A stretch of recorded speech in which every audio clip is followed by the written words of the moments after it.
წმინდა არსენი დიდი ასეთ რამეს ამბობდა, რომ მრავალჯერ ჩავარდნილ ვარ სინანულში წარმოთქმული სიტყვების გამო, მაგრამ დუმილის გამო არასოდეს. დუმილის გამო არასოდეს არ ჩავარდნილ. და იმ მრავალი სიტყვა, ესე იგი, წმინდა მამები ასეთ რამეს ამბობენ. აბანოს კარს თუ ხშირად გააღებო, ის გაგრილდება, ანუ იქიდან ხურვალება გამოვა. ჩვენ გულს ადარებს, რა დავუშვათ და ის აღამოს ლოცვას დაესწარი, წირვას დაესწარი. დაესწარი ვამბობ იმას, რასაც მართლა წირვაში და ლოცვაში მონაწილეობა ჰქვია. ის კი არა ტაძარში ვდგევარ და სხვაგან ვარ. აი დაესწარი და გული გაგითბა ამით. ან წმინდა წერილი წაიკითხე თუ სახში ილოცე თუ რაღაცა გულმოდგინე იყავ. და იმ მრავალი საუბრით ის გულის სიტყვა განიავდება. ანუ აბანოს კარი გაიღო და განიავდა. მაგრამ იმისათვის რომ თლათ არ ჩაიხუთოსო, იმას პატარა სარკმელი აქვს დაყოლებული, ხო, ყველა აბანოს და ის სარკმელი საჭიროა რომ გაყო. ანუ ცოტა შეიძლება უთხრა სხვასაც. შენი სიხარული თუ შენი მწუხარება თუ იმისათვის რომ თლათ არ ჩაიხუთოს, ესეც საჭიროა და კარგია. ხო, ყველას არ უნდა უთხრა.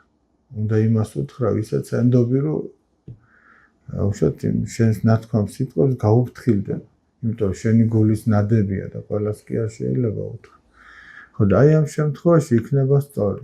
თქვა მხოლოდ ის და იმდენი და იმას უთხრა, ვისაც საჭიროა და რამდენიც საჭიროა და აი საზომი რომ ისწავლოს ადამიანმა აი ძალიან მნიშვნელოვანი. ჩვენ ახლა ზოგჯერ ვფიქრობთ, რომ ერის ადამიანები ვართ და რა ვქნათ ახლა მონაზვნებით სახში ხوار ჩავიკეტებით.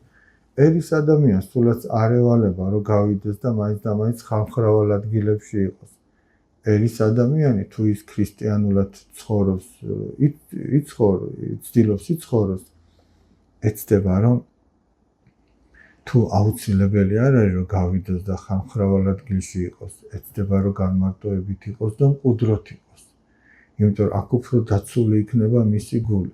რა საჭიროა რომ გახვიდე მაშინ, როცა ეს აუცილებელი არ არის.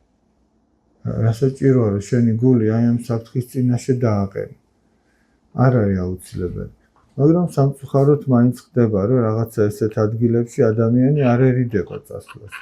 იწევს რომ აი გულს გადავაყოლებ რაღაცა ის იქნება. რა თქმა უნდა ამის გარეშეც ადამიანი არ იქნება, მაგრამ აქ ყველაფერში არის ზომიერება დასაცავი.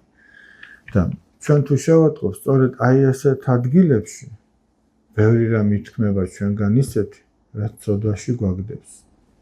და როდესაც ადამიანის სახშია განმარტოებით, იქ კითხულობს თუ იქ უსმენს რაღაცა სულიერს, იქ მეტად დაცულია ადამიანი.